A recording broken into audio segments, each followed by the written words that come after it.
Hello!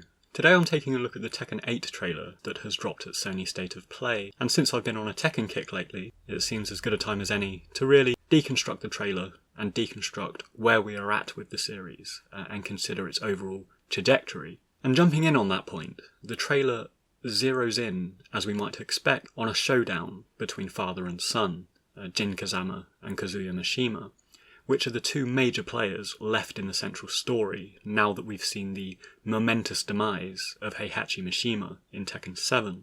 And it looked amazing, and I'll touch on the graphics in a moment, but with regards to story and narrative trajectory, I'm also tentatively hopeful that we are going to see the game taper down and return to something much more personal and focused on the human complexities and the human condition, as we see in the earliest titles around Kazuya and around Jin. And I think this is hinted at not only by the battle of Jin and Kazuya being the sole focus of this teaser, but actually the establishing shot which shows the ruin and decay of smashed up G-Corp or Mishima Zaibotsu soldiers and hardware.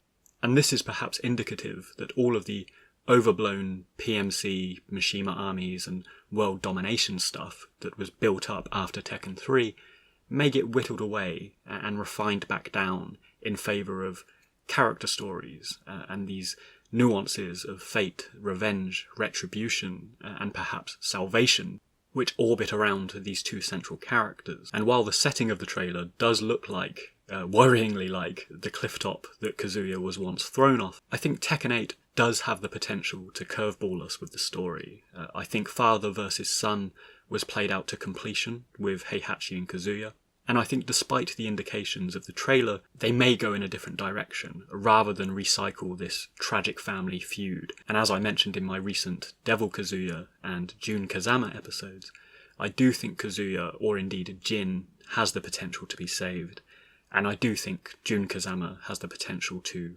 return and initiate that. And on this note, I think the real differentiator between the Heihachi Kazuya father-son feud and the Kazuya Jin father-son feud, which is also highlighted in the trailer, is the devil gene that inhabits both of these characters. And the trailer shows the augmented strength of the devil, which shines through in some pretty cool segments. Of course we have the lightning, but there's a moment where Kazuya's bicep pumps up with demonic strength, which was a really cool little flourish, and then Devil Jin emerges almost consciously, and perhaps only partially it seems, to fight back at the end of the trailer. And what I mean by this is that Jin doesn't fully transform. He doesn't develop horns or all of the markings, and only one of his black wings appears, which, by the way, Final Fantasy fans might find familiar. So for me, this is a significant development. I think it hints that Jin is conquering, or at least can control the devil element. The symbolism of the black wing and the black feather that he catches hints at a negative devil trait, but prudently, those that recall earlier cutscenes involving Jin, we know that there's also white feathers that accompany him, and this opposing symbolism attached to Jin, which may reasonably represent his mother June, perhaps also the angel character that has been canonically absent since Tekken 2. So it adds a degree of yin and yang, lightness and darkness to Jin, and a degree of moral complexity that has the potential to go either way, I think, and I think Tekken 8 teases this really well.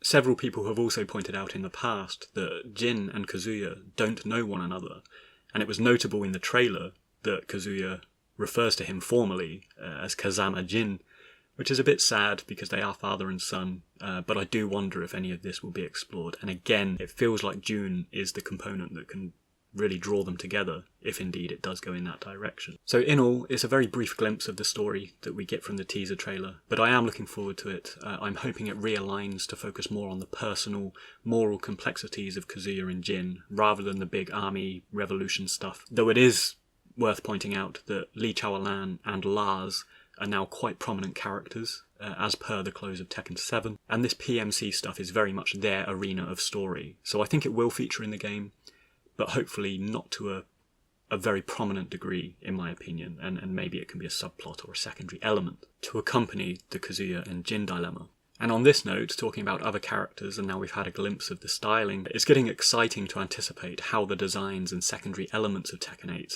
may pan out. And I've been pleased to see something of a renaissance in Paul Phoenix's popularity following Tekken Bloodlines release, because he's been my favourite character since Tekken 1, way back in '94, and while I don't think he will reach the significance he had story-wise in those first 3 games, I am somewhat hoping that they will give him a degree of legitimacy again, rather than being a joke character, which was glimpsed in Tekken Bloodline. And if they dare make him a DLC, because I woke up this morning thinking that, I'm going to go absolutely nuts. Beyond that, of course, there's also updated designs to look out for, such as King, Jack, and of course notably Yoshimitsu. So I'm starting to gear up and get excited for what's going to pan out over the next few months, and if anything else is released. But getting back to the trailer, and on the note of styling, I think the graphics have been some of the best examples of next generation that we've seen so far. And to be honest, I always felt that Tekken did push the envelope in this regard, and some of my most acute gaming memories are attached to the Tekken series.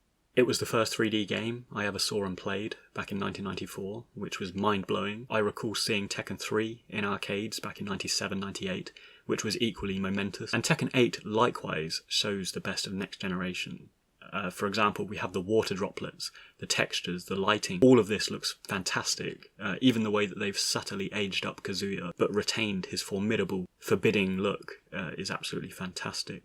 And additionally, the motion design of the combat looks phenomenal, but does raise questions about how combat game mechanics and indeed cutscenes are going to integrate and interrelate, because what the teaser does is tease combat gameplay, but also seem to mix it up with what may or may not be cutscenes and these kind of reprieves into motion. So for example, there's a notable moment where Jin attempts to uppercut Kazuya, which is evaded, and this seems to be gameplay, but we not only have Kazuya slip this punch in slow motion, but it also cuts to show the move in close-up from a different angle. And the same thing happens with the aforementioned counter, where Kazuya's arm bulks up, and again for several counters and combos that we see during this combat gameplay. So the question stands here as to whether this will find its way into actual gameplay, and how, much like perhaps the Rage Art finishes from Tekken 7, will we see more cinematic and considered camera action and motion control for certain triggers in combat.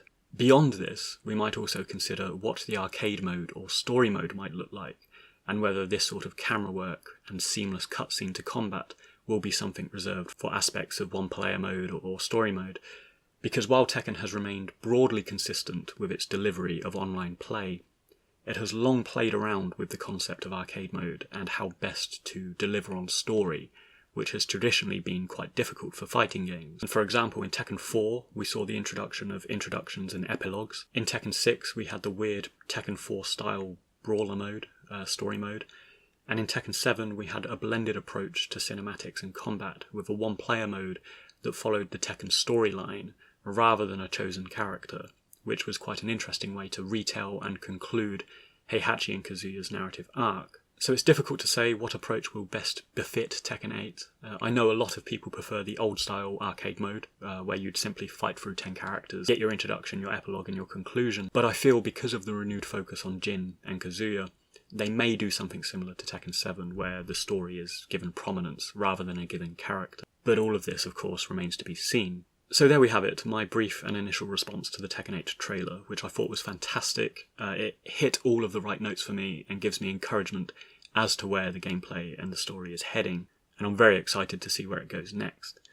So if you got this far, kudos to you, and thanks for listening. And please consider liking, sharing, subscribing, and drop a comment below to let me know your thoughts on the Tekken 8 trailer.